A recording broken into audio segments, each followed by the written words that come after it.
요한복음 14장 5절로 18절 말씀을 가지고 주일예배를 통해서 성령을 받으면 나타나는 일들, 성령을 받으면 나타나는 일들이라는 제목으로 하나님 말씀 공부하겠습니다. 요한복음 22번째 시간입니다. 오늘 본문은 예수님께서 제자들의 발을 씻겨주시고 계속해서 이제 제자들과 대화를 나누시는 그런 말씀입니다. 중요한 말씀들이 많이 나오는데요. 우리에게 주시는 메시지가 무엇인지 좀 잘 듣고 깨닫는 시간 되길 바랍니다. 예수님께서 이제 십자가를 지시고 하나님 곁으로 가셔야 된다는 것을 제자들에게 계속 이제 말씀하시죠. 그런데 제자들은 예수님이 자기들과 같이 이렇게 계시면서 로마의 압제로부터 이스라엘을 구원하시고 새 나라를 건설하실 거라고 이렇게 생각을 했거든요. 제자들이 자꾸 그런 생각을 하고 있는데 예수님이 뭐 천국에 가셔서 거처를 준비하신다, 준비되면 데리러 오마, 잘 있어, 빠이어 뭐 이러시니까 이제 예수님이 이렇게 말씀하시니까 제자들이 이해를 못하는 거죠. 그러니까 5절에 도마라는 지자가 주님 어디로 가신다는 겁니까? 못 알아듣겠네요. 이런 말을 하는 거죠. 5절에 보니까 도마가 가로되 주여 어디로 가시는지 우리가 알지 못하거늘 그 길을 어찌 알겠사옵나이까. 예수님께서 중요한 대답을 하시죠. 6절에 보니까 예수께서 가라사대 내가 곧 길이요 진리요 생명이니 나로 말미암지 않고는 아버지께로 올 자가 없느니라. 예수님께서 하신 말씀입니다. 예수님을 통하지 않고서는 하나님께로 갈 수 있는 방법이 없다는 거예요. 하나님을 갈 수 있는 사람이 없다. 예수님만 믿어야 구원을 얻는다. 예수님께서 지금 그 말씀을 하고 계시는 거죠. 사도행전 4장 10절에 보니까 다른 이로서는 구원을 얻을 수 없나니 천하 인간의 구원을 얻을 만한 다른 이름을 우리에게 주신 일이 없음이니라 하였더라. 이게 동일한 말씀이죠. 세상에 많은 이단들은 뭐 무슨 자기의 교주를 믿어야 구원을 받는다. 뭐 이런 얘기를 하고 있죠. 예수님을 믿어야만 구원을 받을 수 있다. 예수님을 통해서만 하늘나라로 갈 수 있다. 천국에 갈 수 있다. 이렇게 말씀하고 있는데 자꾸만 이 다른 종교에서는 사람을 믿어야 된다. 뭐 사람이 착한 일을 하면 또 뭐 공로를 쌓으면 불쌍한 사람들 많이 돕고 착하게 살면 좋은 곳으로 간다. 좋은 곳으로 다시 태어난다. 뭐 이런 말들을 한다는 거예요. 그런데 성경은 계속해서 뭐라고 하십니까? 사람이 착한 일을 해서 천국에 가는 것이 아니라 도덕적으로 살아서 가는 것이 아니라 인간의 노력을 통해서 구원을 얻는 것이 아니라 뭐예요? 예수님을 통해서. 예수님을 믿어야만 구원을 얻는다. 이렇게 말씀하고 있다는 것입니다. 사도행전 16장에 보면 여러분 나중에 시간 나면 좀 읽어봤으면 좋겠네요. 이런 스토리가 나옵니다. 사도 바울과 신라라는 사람이 전도를 하러 다녀요. 근데 전도를 하러 다니면서 여러 사람을 만날 거 아닙니까? 근데 전도하러 갔던 장소에서 한 여자 종, 노예를 만났는데, 여자 노예를 만났는데 이 여자가 점치는 귀신 들린 사람이었다는 거예요. 진짜 점 보는 귀신은 뭐 과거도 알아맞히고 뭐 이제 앞으로 벌어질 것만 이렇게 알아맞히고 그러잖아요. 그러니까 이 여자를 통해서 주인이 돈을 굉장히 많이 벌었던 것 같습니다. 사람들이 와서 막 돈 주고 점을 보니까 용하다고 소문난 점집에는 이 장사가 잘 되잖아요. 이제 이런 점치는 귀신 들린 여자니까 얼마나 이제 점을 잘 치겠어요. 그러니까 사람들이 막 몰려왔겠죠. 그러니까 자연히 돈을 많이 벌었을 것입니다. 근데 이 여자 종이 바울과 신라가 전도를 하고 있으면 자꾸만 쫓아와가지고 소리를 지르고 이 사람들은 지극히 높은 하나님의 종들이다. 구원의 길을 전하는 사람들이다. 막 소리를 지르고 다니니까 바울이 엄청 이제 스트레스를 받았던 모양이죠. 그럼 생각해보세요. 전도하려고 막 이렇게 복음을 전하고 있는데 뭐 설교하고 있는데 갑자기 막 누가 와서 막 소리 지르고 이러면 분위기가 어떻게 되겠어요? 아까 정신 못 차리고 자기 순서가 아닌데 성경 본문을 이렇게 자기가 막 읽어도 앞에 있는 사회가 막 당황하고 막 이런 일이 벌어지는데 설교 시간에 막 뭐 복음 전하고 있는데 막 누가 소리 지르고 이러면은 분위기가 막 엉망이 되는 거죠. 그죠? 제가 막 설교하고 있는데 뒤에 어떤 여자가 들어와가지고 뭐 오빠 나 좀 봐 뭐 이러면서 막 소리 지르면은 예배가 엉망이 되는 거죠. 그죠? 그러니까 이제 그런 상황이 벌어진 거예요. 여자가 맨날 와가지고 뭐 바울 막 소리 지르고 바울 오빠 막 이러고 소리 지르니까 바울이 막 짜증이 나가지고 귀신에게 이제 명령을 하는 거죠. 예수 그리스도의 이름으로 내가 내게 명하노니 그에게서 나오라 이렇게 말씀하니까 즉시 귀신이 떠나가는 거예요. 예수님의 이름에 이런 권세가 있는 거예요. 능력이 있는 것이죠. 자, 그러니까 어떻게 됐겠어요? 이 여자가 귀신의 힘으로 점을 치던 여자인데 귀신이 나갔으니까 이 점을 제대로 칠 수 있을까요? 없을까요? 못 치는 거죠. 그죠? 그러니까 이제 이 여자의 주인들이 막 열받아가지고 돈을 이제 막 벌다가 못 벌게 됐으니까 얼마나 화가 났겠어요. 그러니까 이제 바울과 신라를 고소하고 쥐어 패고 옥에 이제 가둔 거예요. 성경에 보니까 깊은 감옥에 갇혔다고 그러는데 아마 지하였던 모양이죠. 감옥에 가두고 이제 움직이지 못하게 착고라고 이제 그 발을 이제 묶어두는 걸로 이렇게 움직이지 못하게 이렇게 해놨습니다. 바울과 신라가 밤에 뭘 했겠어요? 밤에 뭐 이제 복음 전하다가 이제 예수님의 이름으로 귀신을 쫓아냈다가 이런 일이 생겼으니까 도대체 이게 뭐냐고 막 꽁시렁거리고 도대체 어떻게 이럴 수가 있냐. 예수님 막 뒷담화하고 이런 게 아니라 감옥에 갇혀서도 이 바울과 실라는 기도하고 찬송을 했다고 성경은 말씀합니다.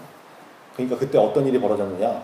갑자기 큰 지진이 일어나서 옥문이 막 다 열려버리고 발에 묶여있던 그것들이 다 풀어져 버린 거예요.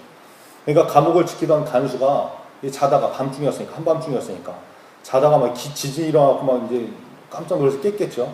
일어나서 보니까는 무슨 뭐 옥문이 다 열려있고 죄수들이 막 풀려있고 막 이렇게 된 거예요. 난리가 난 거죠. 그러니까 이 간수가 야 이제 끝났다. 죄수들이 다 도망갔으니까 나 이제 죽었구나. 이러고서 어차피 죽을 거 깔끔하게 여기서 내가 죽자. 이러면서 칼을 빼서 자살하려고 하는데 바울이 막 크게 소리 지르면서 그러지 말라고. 도망가지 않고 여기 있으니까 안심하라고 이 간수를 말린 것입니다. 간수가 깜짝 놀라는 거죠. 또 깜짝 놀라는 거죠. 아니 보통 죄수 같았으면 어떻게 되겠어요? 막 옥문이 열리고 묶인 게 다 풀렸으면 제일 먼저 할 일이 뭐예요? 프리즌 브레이크, 탈옥하는 거죠. 도망가는 거를 제일 먼저 할 텐데 근데 이 사람들은 도망도 안 가고 자살하려고 하는 자기를 막 막고 이러니까 야, 이 사람들 뭔가 다른 사람이구나 이걸 깨달은 거예요. 그래서 간수가 바울과 실라에게 와가지고 물어보죠. 선생님들 내가 어떻게 해야 구원을 받을 수 있습니까? 이렇게 물어보니까 그때 바울이 중요하고 유명한 말씀을 합니다. 사도행전 16장 31절에 가로되 주 예수를 믿으라 그리하면 너와 내 집이 구원을 얻으리라.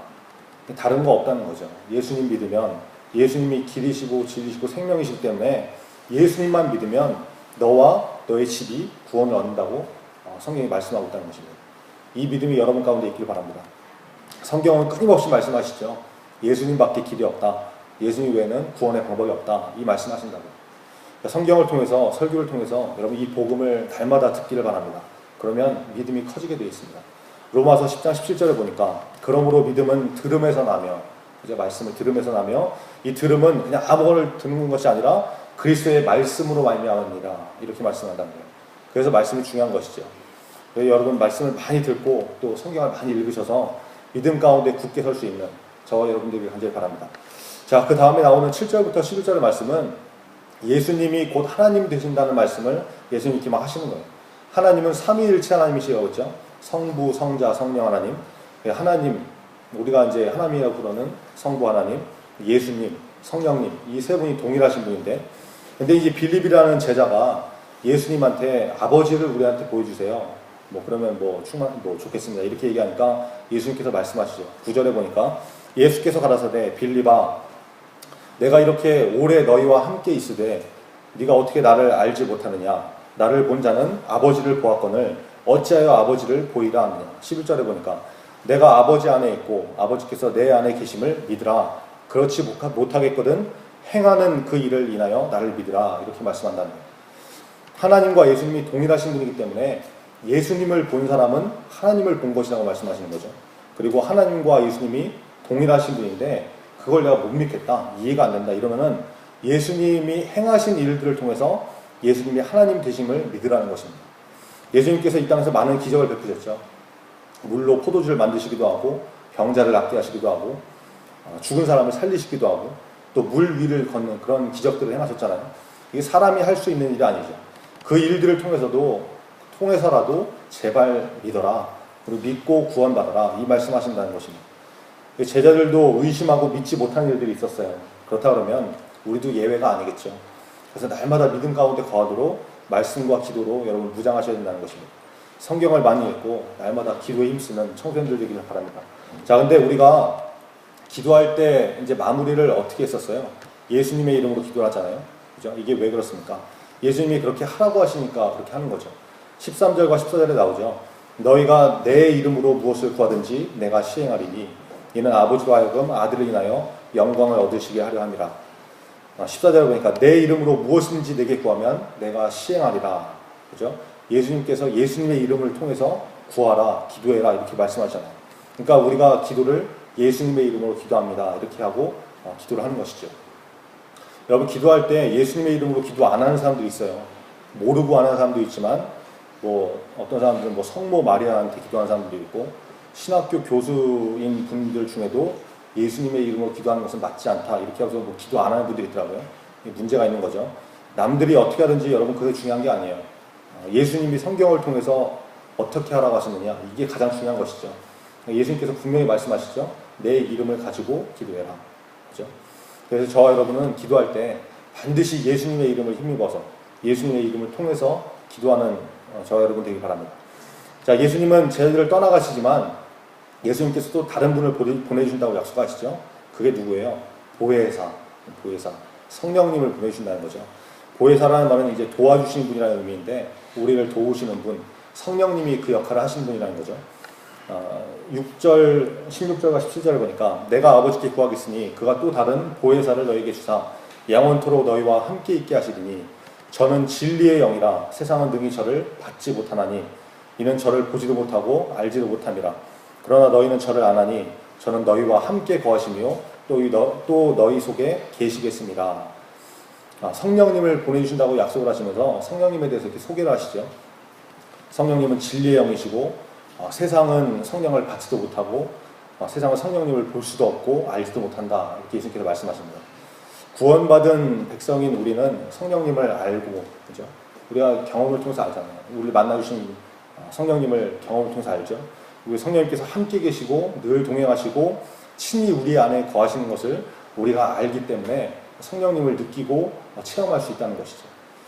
성령님이 여러분과 함께 계십니까? 수련회에 가서 성령 받은 친구들 있죠. 내가 성령을 받았는지 못 받았는지 알 수 있는 방법이 있습니다. 방언을 받았으면 성령을 받았다고 알 수가 있죠. 근데 여러분 오해하시면 안 돼요. 방언을 해야만 그 방언 이상한 말 있죠. 이렇게 뭐 기도할 때 막 이러는 거. 그거를 해야만 성령 받은 것은 아닙니다. 왜냐하면 여러 이제 믿음의 사람들을 보면 또 알 수 있는데 연세가 많으신 유명한 목사님 중에 방언을 못 하시는 분이 계시거든요. 그러면 그분이 성령을 못 받으셨냐? 절대 그런 게 아니죠. 방언이 성령의 체험일 수는 있지만 증거가 될 수 있지만 꼭 방언을 해야만 성령을 받은 것이다. 이건 아니라는 거예요. 그리고 방언 중에는 마귀가 주는 방언도 있어요. 여러분 잘 구별해서 받으셔야 되는데 방언을 한다고 해서 다 무조건 성령께서 주시는 건 아닙니다. 은사가 있는 분한테 분별을 받을 수 있는 것도 필요한데, 그러므로 방언을 한다고 해서 무조건 성령 받은 것이다. 이것도 아니고 방언을 못 한다고 해서 나는 성령을 못 받았구나. 이렇게 낙심할 일도 아니라는 것이죠. 이해되시죠? 자, 우리는 항상 판단의 기준이 성경이 무엇이라고 말씀하시는가, 예수님이 뭐라고 말씀하시는가, 이게 기준이 되어야 된다고 했죠. 성령을 받으면 어떤 일이 일어나느냐, 사도행전 1장 8절에 보니까 오직 성령이 너에게 임하시면 너희가 권능을 받고 예루살렘과 온 유대와 사마리아와 땅끝까지 이르러 내 증인이 되리라 하시니라. 여러분 성령을 받으면 어떻게 된대요? 성령을 받으면 예수님의 증인이 되는, 전도를 하는 사람이 된다는 것입니다. 자기가 1년 12달 한 명도 전도하지 않고 전도할 생각도 안 나고 전도에 대해서 관심도 없다 이러면 성령 받은 증거가 없다고 봐야 되죠. 방언보다 더 중요한 근거가 전도를 하는 것이기 때문에. 예수님께서 하신 말씀이잖아요. 그죠?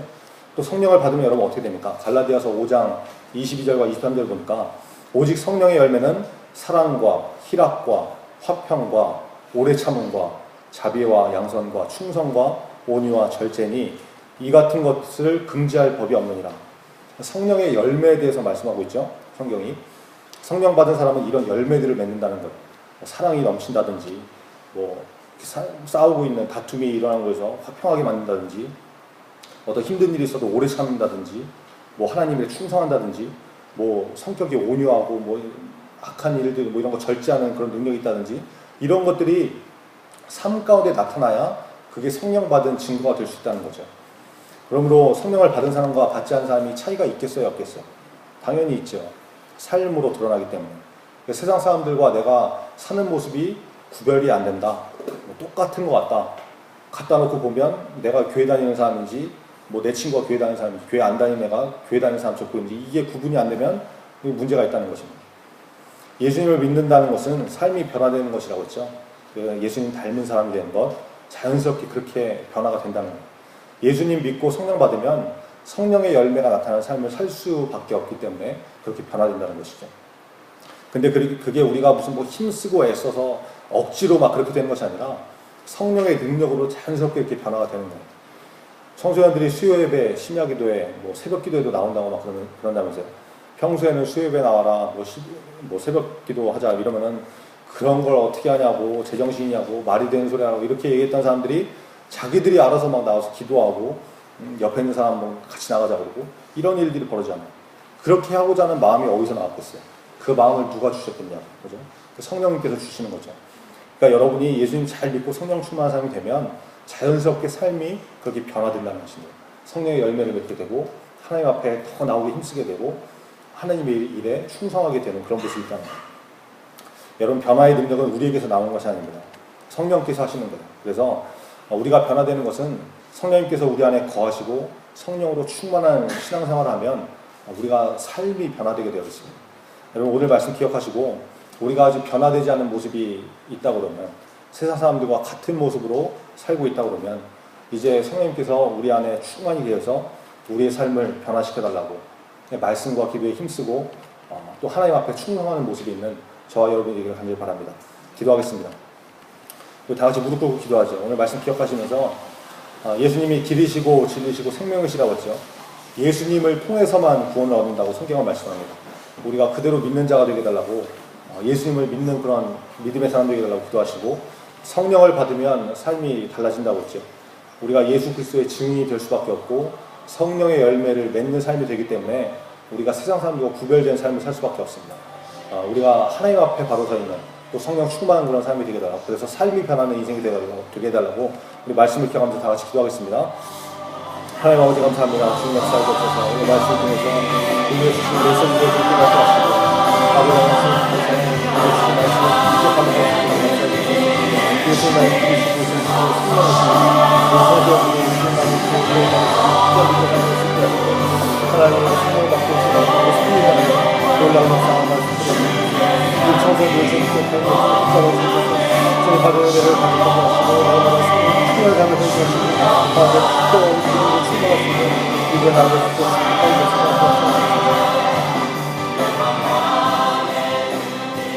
아버지 하나님 감사합니다. 오늘 말씀을 통해서 예수님만이 구원의 길임을 다시 한번 깨닫습니다. 우리가 그 사실을 그대로 믿는 사람 되게 하여 주셔서 구원받는 천국 백성 다 되게 하여 주옵소서. 성령을 받으면 우리의 삶이 변화됩니다. 성령 충만하여서 예수 그리스도의 증인이 되게 하시고 우리를 통해 잃어버린 영혼들이 하나님께로 돌아오는 역사가 나타나게 하여 주옵소서. 성령 충만하면 성령의 열매를 맺습니다. 세상 사람과 구별된 성령의 사람 되게 하시고 성령님과 늘 동행하는 저와 우리 모두가 되게 하여 주옵소서. 예수님의 이름으로 기도합니다. 아멘.